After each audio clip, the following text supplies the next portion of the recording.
In this episode, I interview Krista McClellan. She's also known as the Accidental Bookkeeper. And we talk about the importance of understanding bookkeeping and finances for business owners. Krista shares some of her journey of becoming a bookkeeper and emphasizes that bookkeeping is not only a math, but about tracking income and expenses and understanding where the money is going in your business. She explains the difference between a bookkeeper and a CPA, highlighting the role of CPA in providing a bigger picture view and the importance of working with CPAs for tax preparation. Krista also talks about some discrepancies in the teaching finances to men and women and the need for women to be more intentional and collaborative in managing their money. She shares some of her personal experiences in teaching her own daughters about money management and the importance of involving them in the process. This was a great conversation with a lot of tips. We talked about write-offs and deductions, which I know is something that everybody always has questions about. So I hope you enjoy, and let's dive in. Welcome to the Accidental CEO podcast, where we bridge the gap between the creativity you love and the CEO mindset you need. I'm your host, Nada Salvatore, wedding photographer and business educator. Find full show notes and resources at accidentalceopod.com. Let's get into today's episode. Hello, everybody, and welcome to the Accidental CEO podcast. Today I have Krista McClellan with me, and we're going to talk about all kinds of fun things when it comes to numbers and things that I'm sure you're dying to know, because there's a lot of conversations in the creative space when it comes to bookkeeping, understanding what you need to know for your numbers. So let's dive in. Krista, tell them who you are and what you do. Hello, and thank you for having me first off. So I'm the accidental bookkeeper, right? I know who grows up to say I want to be a bookkeeper. Nobody at all, I'll tell you. However, I started when I was pregnant with my oldest. I did not want to leave her and go back to work. So I started working for myself with a home daycare. With that comes tracking your income and expenses. And I grew up, my mom was a bookkeeper. I grew up helping her in my grandfather's office because she was his bookkeeper for his trucking company, which is where I got my lovely vernacular. Yes, I swear like a truck driver. And like my grandfather and his company. But I grew up with it, so I knew how to do it. And then my CPA, when I went to have my taxes done, he said, "Why are you running a daycare? You should be doing this." And he asked if I would help some of his clients. And I ended up having to shut the daycare down because I got so busy with my books. Well, that's a way to get into a new profession. Yep, never intended it. I am the accidental bookkeeper. So I caution people, if they're like, "Oh, I'm terrible at math, I can't do bookkeeping." I failed math in college. Bookkeeping is not about math. It is about tracking where your money came from and went to, so you don't have to be great at math to do your books. I'm a testament to that. That's a great point. I love that. Tell us a little bit about the difference between a bookkeeper and a CPA. So a CPA is a certified professional accountant, right? They think of a doctor. Like the doctor sees that bigger view, and then the nurse comes in and does all the detail stuff like the bedpans and the medication and all those things. Mm-hmm. So the doctor sees this bigger picture view and the nurse sees all the details. The CPA is the doctor, the bookkeeper is the nurse. Perfect. That's the easiest explanation that I can say. There's other professionals in the accounting field as well, but those are the two that you'll probably be most familiar with, is the tax preparer, which doesn't have to be a CPA. You can be an enrolled agent. You can be an accountant that got certified to do taxes. You don't have to be a CPA. It is my preference on who you're going to work with when you do your taxes is that you do get a CPA, not just an accountant, or have a bookkeeper do your taxes. The CPA is good protection for you. That's great. Do you think is important that CPA has worked with people in the same line of work that you had before, or they can just figure it out however you throw at them, they can do it? They can figure it out because, IRS, especially in America, the tax laws are the tax laws, no matter what business it's in, right? It's all the same essentially, except when you have a CPA that is good at specifically small businesses or that is specific to your niche, such as if you're a photographer, There's or a travel agent. I just did a whole training with travel agents because they have different things to look out for their expenses. So if you have a CPA that has a plethora of clients that are photographers, he's going to know all the ins and outs, and he's going to be familiar with your typical expenses. He's going to be familiar with the caveats of that specific industry. Talking with your fellow photographers to see who they use, who they love, not just who they use, because sometimes people use someone just because they're familiar and they don't love them. Yeah. Who do they love? Who's giving them the advice to not just grow their business, but grow their profit and shelter them from taxes? Like who's really good at that? And it's important because every industry is a little different and specific. So, what are some of the main things you wish you knew when you're starting a business when it comes to keeping track of your money that you know now and you love to share with the people that are out there starting their business now? Well, it's funny that here I am talking to you about your money when the reality is I started out, I had given all the power over my money to my husband. Not that he took it. I gave it to him because I thought I wasn't good at math. And here I was, even as a bookkeeper, I still gave all of my finances to my husband to handle. I didn't want to deal with it because I thought I was bad at it. One of the things I wish I knew was to not do that. A, it's not fair to your partner. B, make it a team effort. When you and your partner are on the same page and are planning it together, that means that the one partner isn't responsible for everything and the other partner actually knows what's going on. So the first thing I'm going to say is to work with your spouse, your partner, whoever. If you have combined finances, don't put it all on that person, or don't put it all on your own shoulders. Make it collaborative. I do wish I knew that. I wish I had done that way back. I did lose my husband 11 years ago. It was a very rough road because I had put it all on him and I had no idea how to. I was all of a sudden left holding this bag and I didn't know what to do. So be in the know, because that's a hard place. If you all of a sudden are thrust into a situation, you have no idea how to handle stuff. That's more stress on top of being in a bad position. So, first things first, be in the know with your home and your business. Don't put it on someone else's shoulders. Yes, you can sub out some work, but know where you stand and how things work. So if the proverbial shit hits the fan, you can take control and take the ball and run with it. So that's the first thing. The second thing is, I always thought accounting was hard. But when you break it down, accounting and bookkeeping is simply tracking where did it come from and where did it go to? And when you make it that simple, we can all do it. Accountants give very fancy words for things that we do regularly anyway. And when we can take control and know that it's not that we aren't good at it, we just haven't been shown how, and you work with someone who will show you how, that'll mentor you, that'll put you in the driver's seat and put you in control of your money, it's a good place to be. So start by knowing you can do it. If you need help, there's support and help out there with people like me. I will train myself out of a job any day. A lot of my clients work with me to not need me, and I love that. I am not a gatekeeper of information. If I can hand you the keys so that you can fire me, that means I've succeeded. But just knowing that it's really important to track that money. Where did it come from? Where did it go to? That's all you're doing. Just doing that, all of a sudden, you're going to have more of it because you're paying attention, and you're now going to spend it more intentionally as opposed to just letting it slip through your fingers. So good. Tell us, so a little bit when we were talking before we started and everything, we talked about you have a concept of that there's some discrepancies out there when it comes to teaching finances to men versus women. So let's dive into it. I 100% agree. I've seen it, and it goes beyond finances. There's a lot of just business training in general that is not given to, not offered to women. So let's talk a little bit about that. There is. And so I grew up, I was blessed. I had two grandparents that were in business. Both of my grandfathers were in business. My mother's father owned a trucking company, and my mom helped him do the books. And I teach getting comfy with the F word, finances.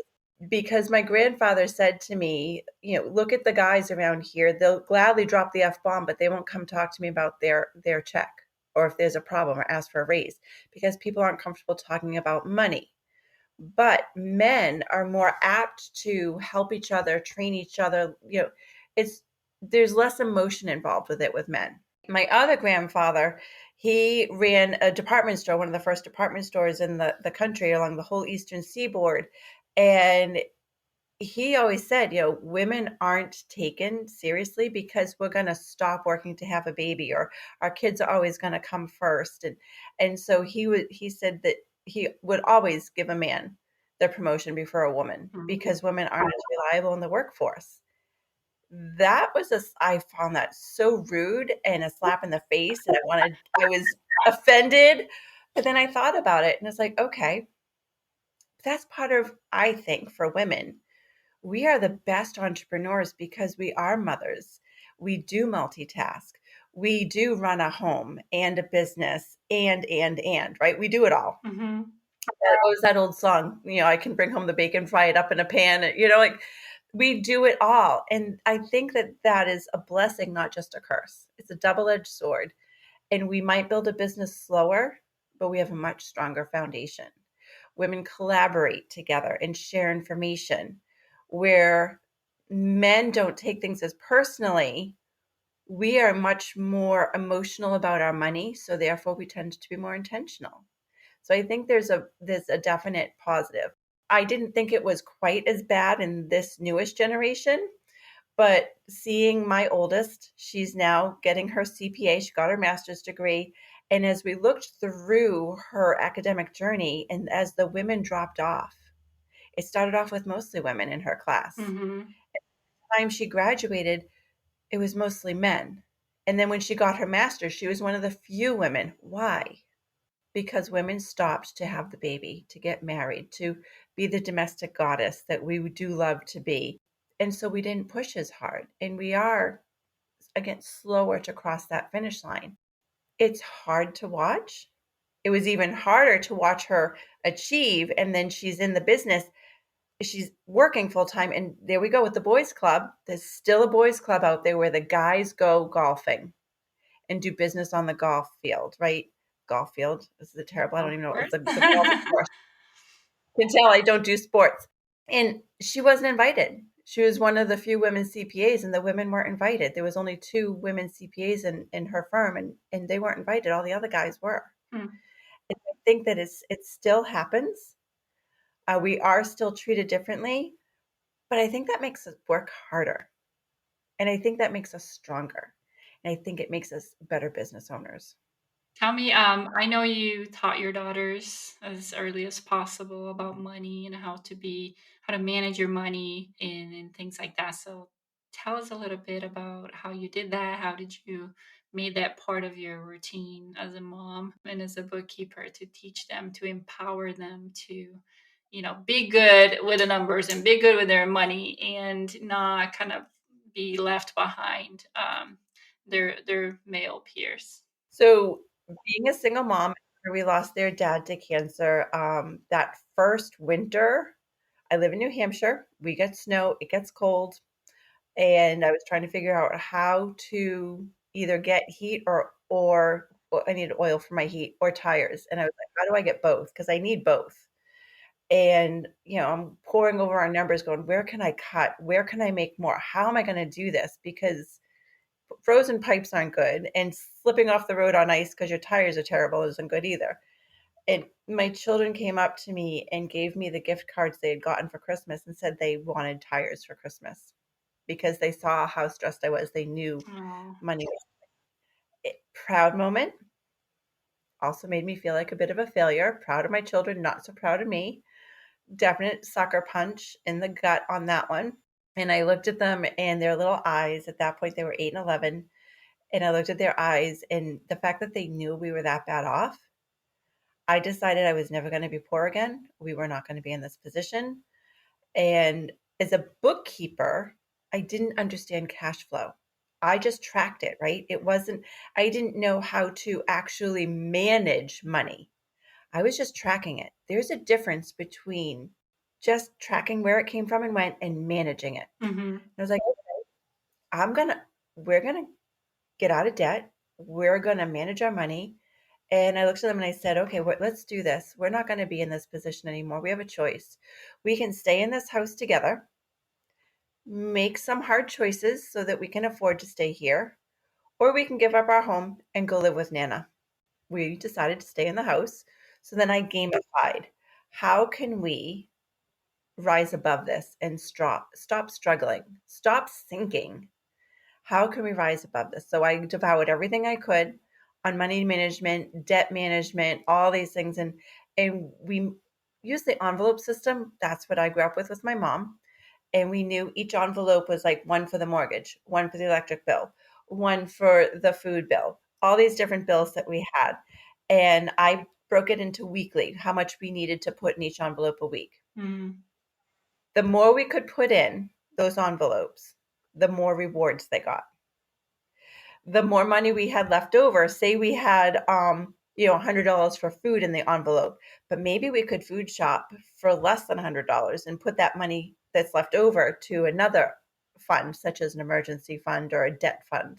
And they would get rewards for helping me cut the spending, for helping me fill the envelopes, for helping, and we would check it off. We had a big, huge whiteboard with the things, and we would check off who's doing what to benefit our family, who's cutting, like who shut off that light, who's all the little things you can do. Yeah.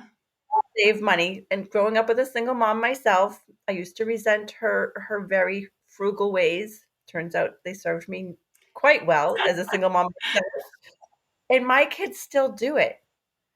They still do a lot of the things that we did to save money. And like my oldest was so excited. She's like, Mom, I just went food shopping this week and it only cost me $92. She goes, I had $100 budget. She goes, I just put that $8 in my emergency fund. I was like, and she still celebrates those wins because they are wins. The fact that you were intentional with your money, the fact that you did have a little left over, those are wins, and celebrate them. That's so good. Yeah. Really taking the time to explain it to the kids in a way that they can be contributing. They feel like they understand, they want to be part of it, but also creating some habits that they can take into their own life in the future. So, such a good way to share that knowledge of understanding how to manage your money with them. So, let's talk tax write offs. People love Ooh, talking about write offs. that's my favorite thing to talk about. That's the whole point of being in business, is to take advantage of the tax write-offs. Yes. So let's talk a little bit about first what that is, and then I want to dive into some of the things that come up in the creative world, and we talk about it. Is this a write-off or not, and why it is and why it's not? So just explain to us first, what is a tax write-off? So you guys might like, and I'll share the link with you. I have a freebie, a cheater's guide to your tax write-offs, otherwise known as deductions. Perfect. So I'll send that link over. A deduction is what the IRS calls normal and necessary, right? So is it a normal expense for your business, and is it necessary to be in business? If it meets those criteria, then you can use it as a business expense. So let's think of pizza company. They're meant to be in the place that they're making the pizza is a write-off. The flour for the dough is a write-off. The owner's personal vehicle, not a write-off. The owner's clothes for his children, not a write-off, because we don't need it for his business. Mm-hmm. But then I have a client, and this is one of my favorite stories. She's a real estate agent. She wanted to write off the yacht. She bought herself a yacht. She wanted to write it off, and I was like, you can't write that off. That's an audit. Like, you're just going to get audited. Her CPA agreed with me, but she was insistent. As long as you know you're going to get audited, it's your money, it's your business. And CPA agreed. He's like, I'm just not comfortable. He goes, I'll go to bat for you if you get audited, because you're going to get the IRS's attention. And she's like, I don't care. I'm deducting it. What was, and so I said, okay. What was her explanation for it? What was her reasoning? She said that she can use it for her. I said, yeah, you can use it for your business, but it's not necessary. Mm-hmm. So sure enough, she gets audited. And I looked at her, I said, okay, we're going to have a bet, because she's like, I'm going to win. I said, if you win, you're going to get 3 months of free bookkeeping from me. If I win, I want a weekend on the yacht with my family. IRS came. She won. The IRS agreed that it was necessary for her business. Why? Because she showed her clients the riverfront properties. Ah, How could they see if they weren't out on the yacht? I love it. So smart. So you can be creative, and maybe in your business, right? You don't have exactly the same deductions as another photographer's business because you guys have different expenses. However, if you can prove that it is normal and necessary, then you can use it as a deduction. Yeah. So let's go. What is it? How does it work? Bring in $100 because you sold pictures, right? But from that $100, you need to deduct my youngest is into photography, so you need to deduct the film, right? So let's say the film was $50. Well, now you only have a $50 profit that you get taxed on because you have that other expense of the film as a write-off or deduction. That film is absolutely necessary. Yeah. If you're developing your film, well, now what about all of because I know like you need the gloves and the tongs and the apron and the light and the toner and all of those are part of being in business. So those now can be deducted from your profit, reducing what you made, which also reduces what you pay in taxes. Hey there, photographers. Are you struggling to figure out how to price your passion? Unlock the secrets of smart pricing with my free resource, Learn to Price. Dive into the essentials of calculating your cost of doing business, from understanding overhead to setting profitable price strategies. Whether you're capturing weddings, portraits, families, or newborns, we're here to help you get your numbers right. Stop guessing and start pricing with confidence. Visit accidentalceo.co today and download your free guide to become money smart and client savvy. It's time to value your vision as much as your clients do. Head over to accidentalceo.co and take the first step towards financial clarity in your photography business. I'll see you there.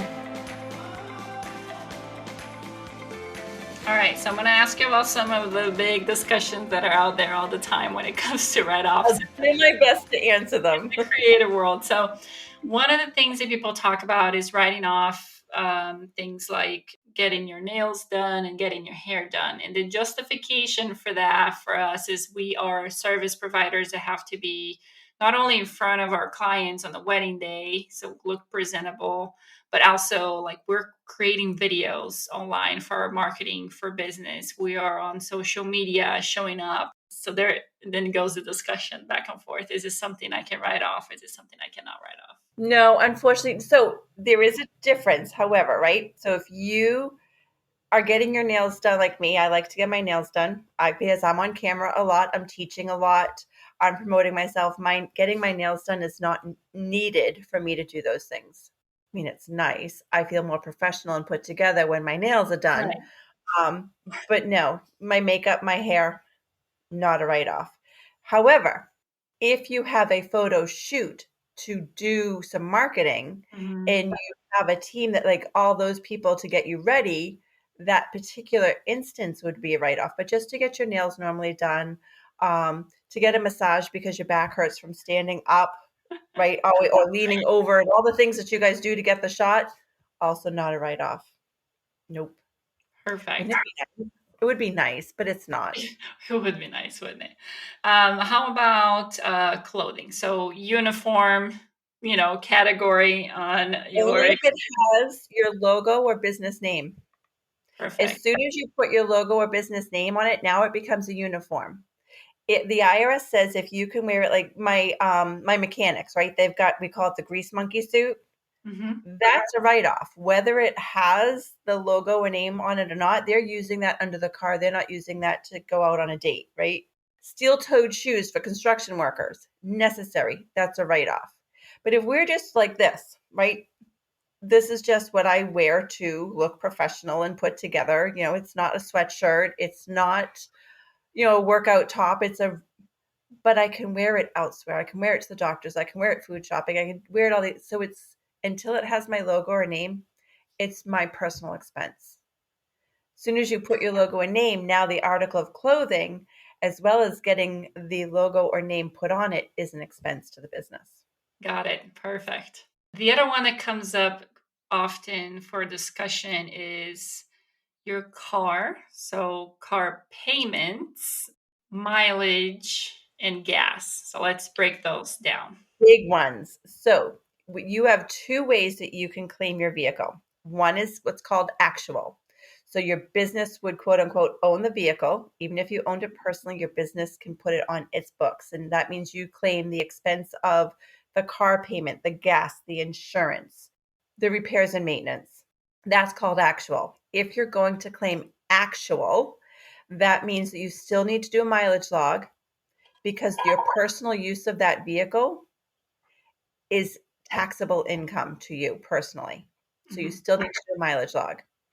For most people, considering the mileage reimbursement is at 65.5 cents a mile, for most people, once you hit around 10,000 miles, it's way better to do mileage. And for you photographers who drive all over creation, I guarantee you, I have yet to find a service provider who drives places that mileage isn't better. As soon as you hit roughly that 10,000 mileage mark, it's better to claim that mileage. Mileage is forever. It's always going up, right? I mean, when I started, I remember it being 28 cents a mile. It's now 65.5. So from the time you leave your house to do all your errands, to go to your clients, to get supplies, all the things you need to do run a business, everything is a write-off for mileage.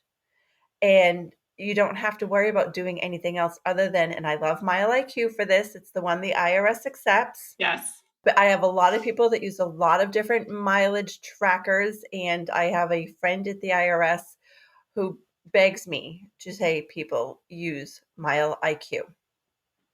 Perfect. It Yeah. tracks much better. It's always on in the background. It's very easy. I call it Tinder for mileage. You swipe right for business, left for personal. It memorizes drives. If you're doing the same drive, you can have it memorized, and now you don't have to look at it because we're all creatures of habit, right? So mileage tends to be better. Now, can you, for me, I don't go very far too often. I'm very remote. So I had my business lease my truck. It's a better bang for my buck. You got to do the math. Just because your business can own the vehicle, can buy the vehicle, can write off the vehicle, is it actually the best bet? And once you start, so say you're going to bring this vehicle on and you're going to have the do actual. Now, for the life of that vehicle, you have to continue to use the actual. You can't switch from actual to mileage. You can switch from mileage to actual, But but not the other way around. so doing the math to say, hey, wow, this is what I would get for a deduction, right? You figure 10,000 miles, that's $6,500 deduction. Do the math for the other way and see if you're making more, if it's a better option. And remember, once that vehicle is depreciated, so if you have a car loan, that's over on the balance sheet. That's not on your profit and loss. The loan is not reducing your profit. Interest you're paying on the loan will reduce your profit. You're going to take a portion of what's called depreciation. You're going to bring that on, that will reduce your profit, but the depreciation is only for a few years and then you don't have it anymore. Yeah. So I hate to say it, but it depends, and you have to do the math to find out which is better. Got it. How about, so the other one that comes up a lot too is home offices. Like, so a lot of us have work out of our house.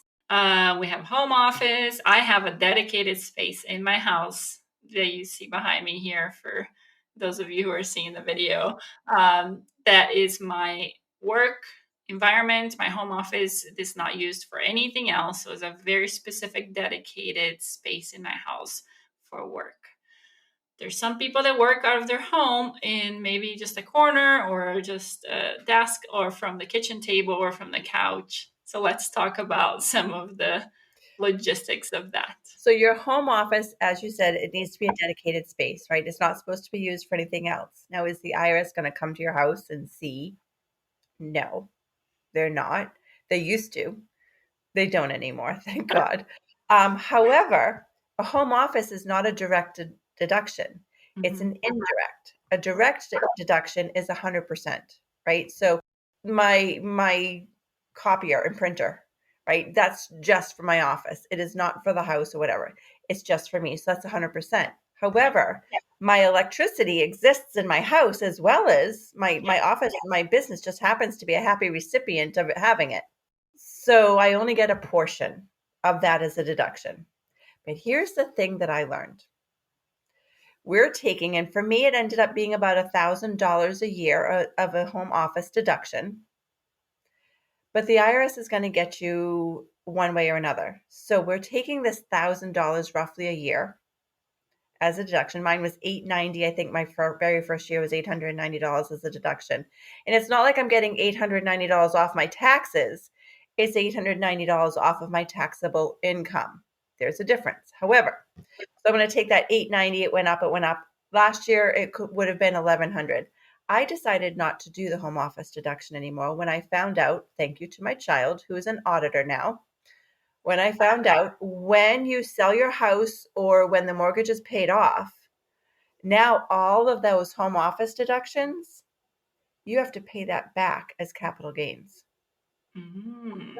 So for 20 years, I've been taking a home office deduction of roughly $1,000. Do you know that I'm going to now owe the government $20,000? So I have chosen not to take the home office. It's not worth for me that little bit of savings. Because again, it's not like I'm getting $890 off my taxes. That's not how it works. Yeah. I'm getting $890 off my taxable income. Yeah.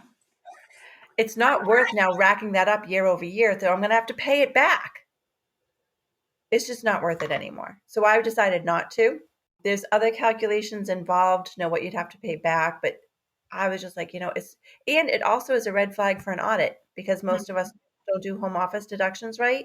So that is a red flag that the IRS, you're more apt to get audited if you claim a home office deduction. Let's talk about what are some of the things that are going to raise red flags to the IRS and potentially get you an audit. Is there specific things that people can try to avoid? Yes. First of all, not if you're continually claiming a very low profit or a negative profit, so a loss, the IRS is going to look at you funny. So I see people all the time, they want to maximize deductions and look bad on paper. Well, okay, I had someone who did that and I warned them, I'm like, you need to show a profit. And they're like, no, then I have to pay taxes. I'm like, but according to the IRS, a business is in business to make a profit. And if you don't make a profit after a certain amount of time, they're going to decide to elect to treat you as a hobby. Yeah. Which means you don't get the deductions, but you have to pay taxes on the income. So, first of all, being at a loss year over year is going to get the IRS's attention. Second of all, if you have a business and you're running things through Stripe or Square, PayPal, you're going to get what's called a 1099-K, and that reports all of the income you made through this third-party processor. If what you report on your taxes does not match that 1099-K, you're going to get an audit because you're underreporting. You can always report more because maybe not everything goes through that third-party processor. But if you're reporting less than what the 1099-K is, you're going to get an audit. If what some of the home office is a big one, vehicles, when there's vehicles, because most people don't do it right, that's a big one. Having a lot of subcontractors, but no payroll. So people will oftentimes cheat and not have payroll and just pay subcontractors instead. But according to the IRS, if you tell them when to be there, where to be, how to do their job, or supply the tools to do their job, they're an employee. So if you're paying people as subcontractors when they should be employees, the IRS, so when you do your taxes, it goes through a scanner and the computer picks up what is normal and customary for your business, your industry.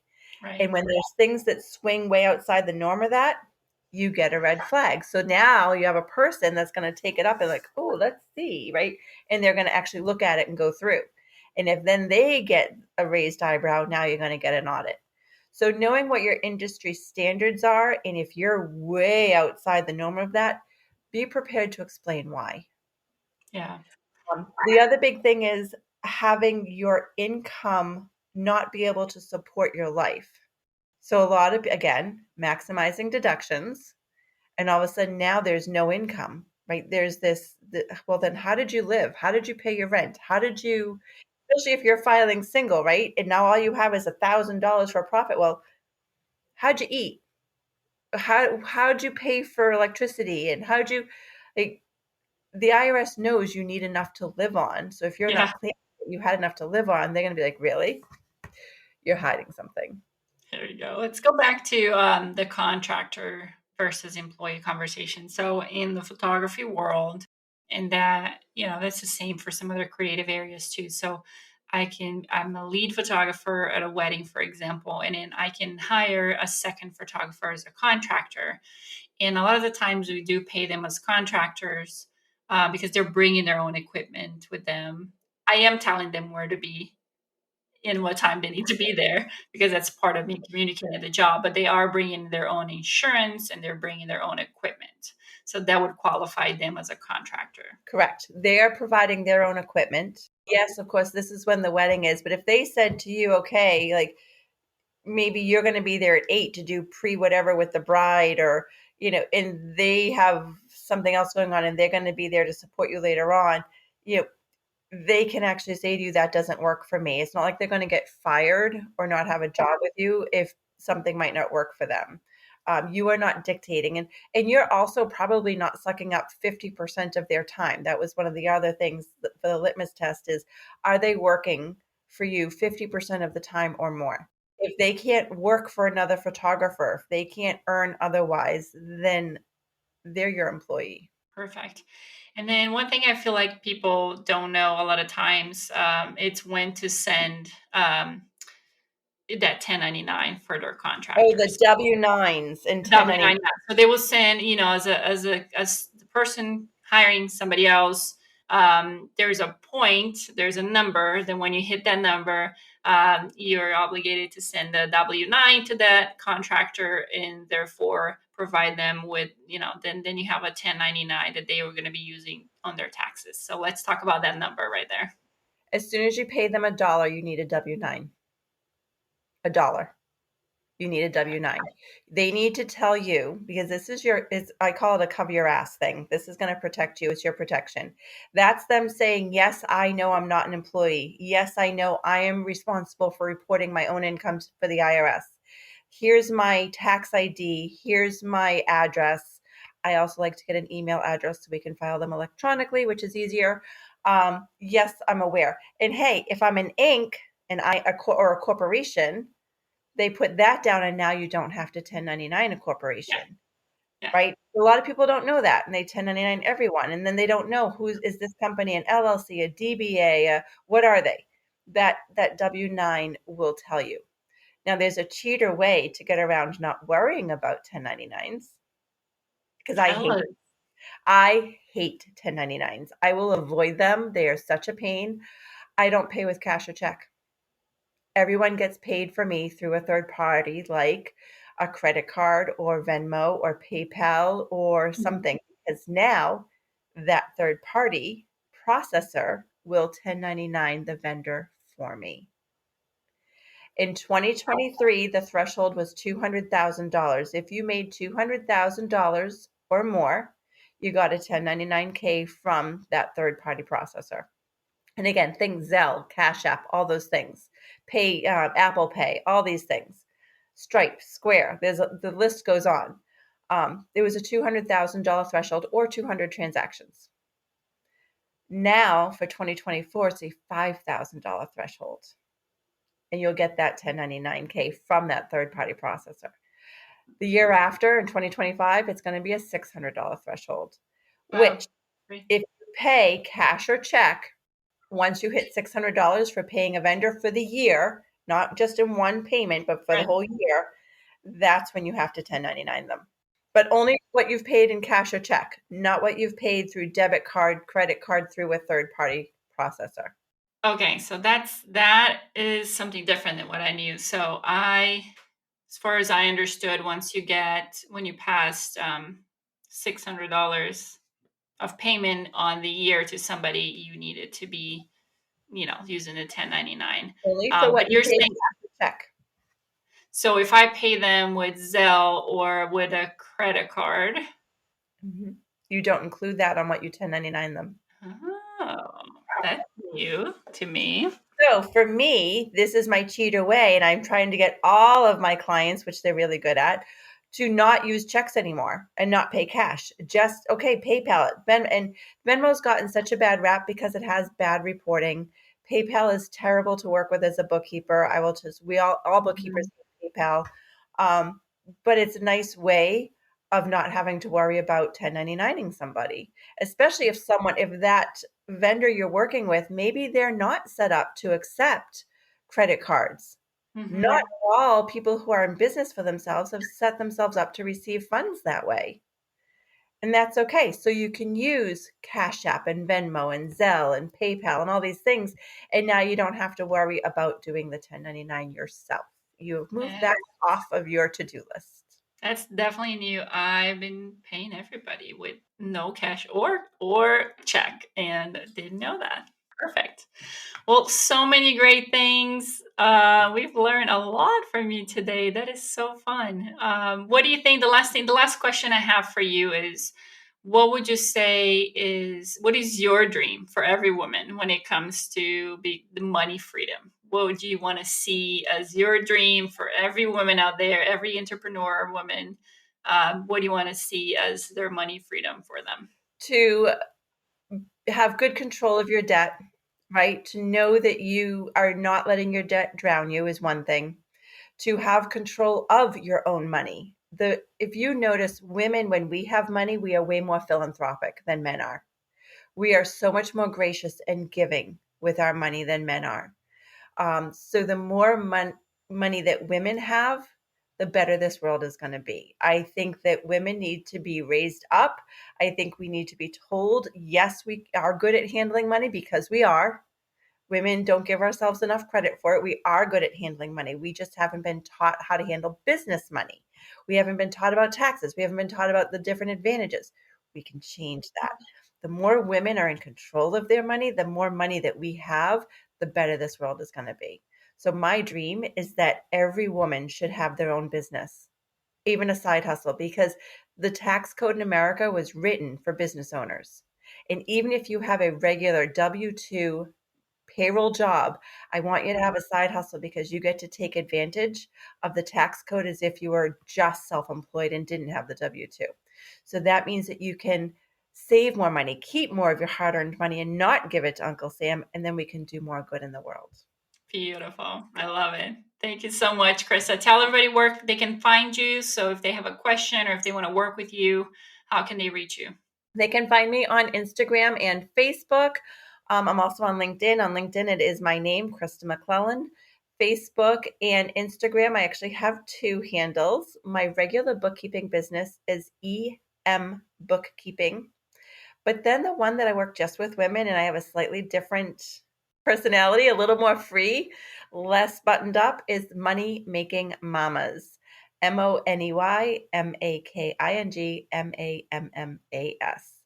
And I have a free group for women entrepreneurs where I interview CPAs and marketing agents and I did a business lawyer, so that we can all benefit from the knowledge that I know if I have a question, other people do too, and we can share and collaborate and just bring each other up. Beautiful. Thank you so much. Thank you guys for listening to one more episode of the Accidental CEO podcast, and we'll see you next week. And that's a wrap for today's episode of the Accidental CEO podcast. Thanks for hanging out with us in the world where creativity and business strategy collide. I am Nada Salvatore, thrilled to have shared this time with you. Remember, every episode is a step closer to mastering the art of being an accidental CEO. So don't miss out. Hit subscribe, drop us a sweet review, and spread the word to your creative tribe. Your next big breakthrough could be just one episode away. Join us next time for more insights, laughs, and actionable tips. Keep pushing boundaries, dreaming big, and embracing the beautiful chaos of entrepreneurship. Here's to make magic happen in your business and beyond.